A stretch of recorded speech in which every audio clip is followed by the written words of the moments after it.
Hello hello, j'espère que vous allez bien. Depuis ma dernière vidéo YouTube, j'ai fait un coming out trans sur Instagram et j'ai promis de répondre à une FAQ sur YouTube, donc on est là pour ça. Je vous mets un petit extrait quand même du coming out.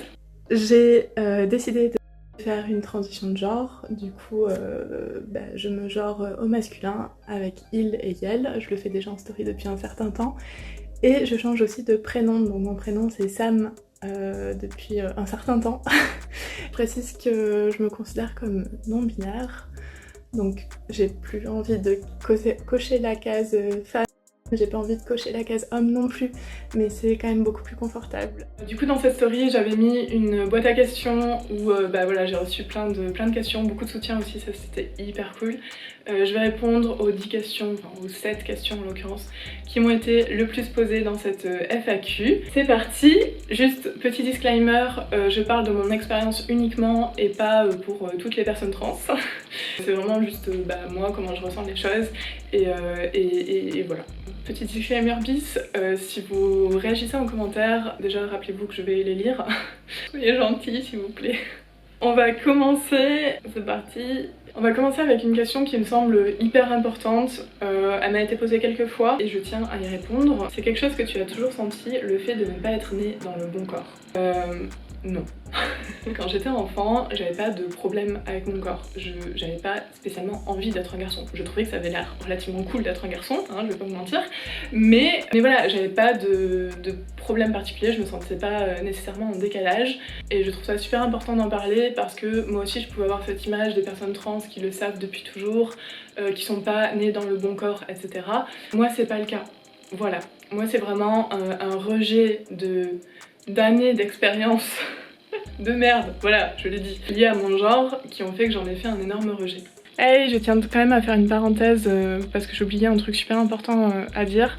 Là j'explique ma transition uniquement par mes traumas, mais ce qui est très important aussi, c'est que je me suis beaucoup renseignée sur le genre à cette période et j'ai pu comprendre que personnellement je le ressentais comme une performance en fait, comme une sorte de déguisement. Parce que je suis non-binaire, j'ai ce rapport-là au genre. Et du coup, c'était encore plus insupportable d'être perçue comme une femme et de subir ce qui est lié. Et c'est ce qui m'a permis aussi de faire la transition, le fait d'être non-binaire en fait. Parce que pour moi, ça a pas plus de sens d'être un homme que d'être une femme.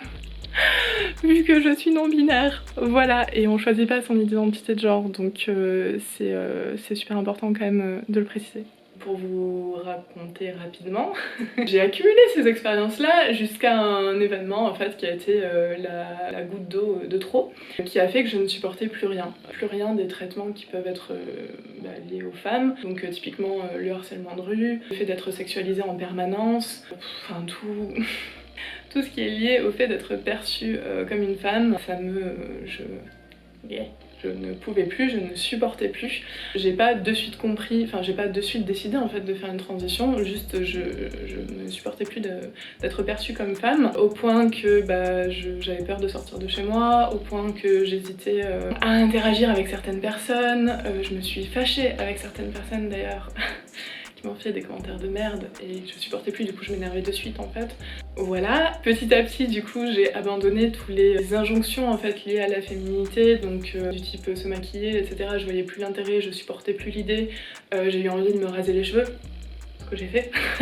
Enfin voilà, je supportais plus de mettre de robe, j'avais un rejet total en fait de la féminité, donc ça s'est fait vraiment petit à petit, donc les cheveux, je vous avais montré, ça a commencé par un undercut, ensuite j'ai coupé les cheveux courts, ensuite je les ai rasés, et voilà, là je pense que je peux plus faire grand chose.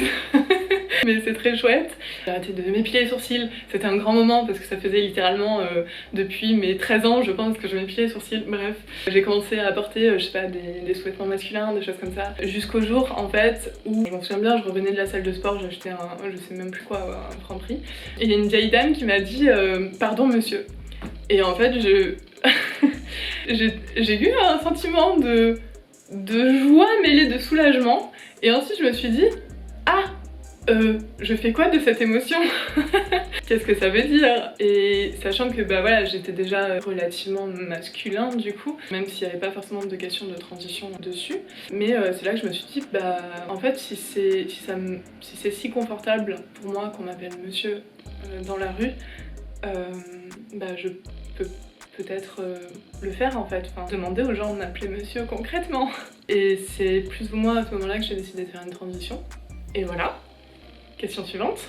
Alors, une question un peu plus légère, je vais essayer de l'alterner. Comment as-tu choisi ce prénom?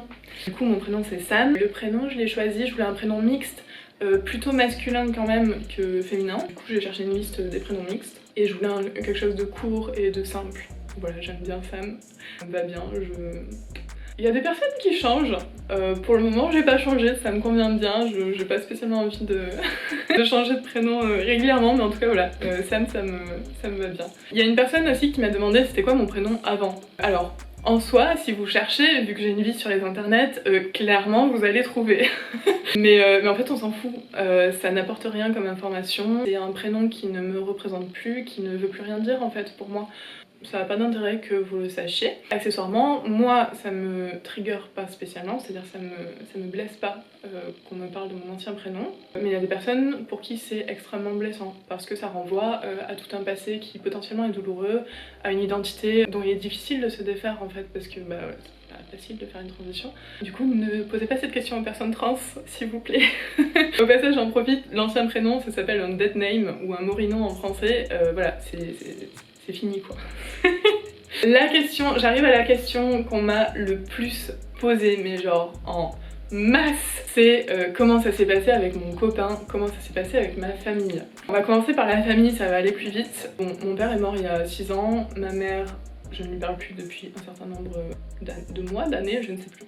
Bref, je ne lui parle plus, j'ai que ma sœur. Et bah, elle a extrêmement bien pris, elle fait un doctorat en études de genre, elle l'a même deviné avant que je lui dise.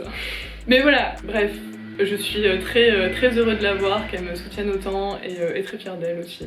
Voilà. On passe au sujet un peu plus compliqué. Concernant mon copain, il y a une petite nuance, c'est que je suis polyamoureux, donc je l'ai jamais dit sur les réseaux sociaux, mais voilà, c'est-à-dire que j'ai plusieurs relations en même temps, donc amoureuses et ou sexuelles. Tout le monde est au courant, tout le monde est consentant, c'est super important. Tout le monde est d'accord quoi. Voilà, les personnes ne se connaissent pas forcément, parfois elles se connaissent. Mais en tout cas, voilà. Du coup, quand on m'a demandé comment ça se passait avec mon copain, j'imagine que les personnes, soit qui me connaissent personnellement, soit qui me suivent depuis très longtemps, font référence à la personne avec qui je vis, qui était ma relation plus ou moins principale. Bon, j'aime pas hiérarchiser, mais voilà, avec qui j'étais depuis 5 ans. Bon, je vous ai fait un spoiler, hein, j'étais...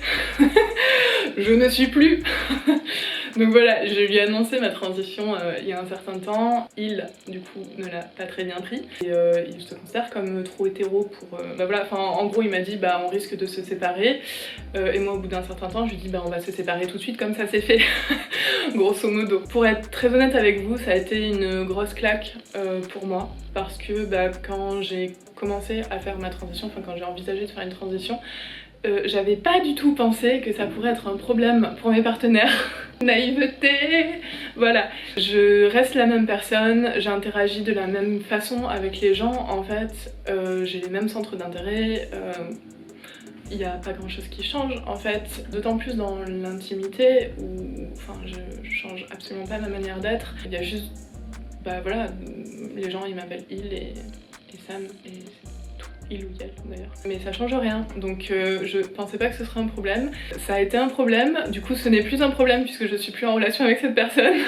Et c'est comme ça, et c'est ok, et c'est la vie. L'avantage du polyamour, c'est que bah certes c'est une rupture, certes c'est douloureux, mais j'ai d'autres personnes qui sont là en fait que j'aime très sincèrement, qui me soutiennent, qui m'acceptent. Bah, comme je suis. Actuellement j'ai 3 relations avec qui ça n'a posé aucun problème, c'est-à-dire 0. Quand je dis à ces personnes-là, elles m'ont dit genre ok, enfin voilà, il y a 2 personnes avec qui j'étais avant ma transition qui m'ont juste dit bah genre ok, on s'en fout quoi. Voilà, donc c'est cool. Le plus important en tout cas pour moi c'est que voilà, je suis entourée de personnes qui m'aiment et qui m'acceptent et c'est ce qui compte. Voilà, donc ça c'était un gros sujet. Ensuite, prochaine question, un truc un peu plus un peu plus tranquille. Coucou, si tu es non-binaire, pourquoi ne pas utiliser le pronom YEL neutre uniquement? On m'a aussi posé pourquoi faire une transition transmasculine si tu es non-binaire. Alors, déjà, YEL, pour les personnes qui ne connaissent pas, ça ressemble beaucoup à elle. Donc, et d'ailleurs ça m'est déjà arrivé parmi des abonnés qui m'ont dit « Ah mais pourtant tu as dit que les deux fonctionnaient ». Bah non, en fait c'est il ou yel. Si j'avais yel uniquement, à l'oral c'est très compliqué concrètement. Il y a des personnes qui utilisent les accords alternés, donc une fois au masculin, une fois au féminin grosso modo. Moi en gros, je ne supporte plus le féminin, je pense que vous l'aurez compris. Donc le masculin me convient bien. Je me considère quand même comme personne non binaire, je ne me considère pas comme un homme.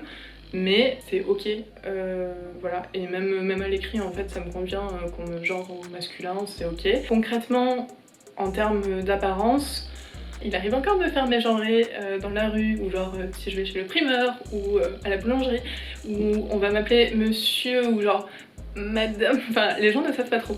Mais ça m'embête en fait quand on m'appelle madame. C'est pour ça que j'ai décidé aussi de faire une transition médicale, donc de prendre de la testostérone, qui va me permettre de masculiniser mon apparence. Donc concrètement ça va être, ça va faire baisser ma voix, ça va me donner plus de muscles, oui. Voilà, il y a certains changements qui sont réversibles, d'autres qui sont permanents. Je pense que je vous mettrai un petit lien d'une brochure d'une association qui explique les changements liés aux hormones pour les personnes trans, donc F2M ou M2F. Mais voilà, parce qu'en fait le truc c'est que dans la rue, le neutre n'existe pas, c'est-à-dire que les gens vont forcément chercher à vous considérer comme une femme ou comme un homme, à vous faire rentrer forcément dans une case quoi, le neutre n'existe pas en fait aujourd'hui, enfin sauf dans certains milieux genre queer ou compagnie, mais genre là si je sors, les gens vont forcément m'appeler soit madame soit monsieur, il n'y a pas d'entre-deux. Et concrètement je préfère qu'on m'appelle monsieur, donc je vais tout faire pour qu'on m'appelle monsieur.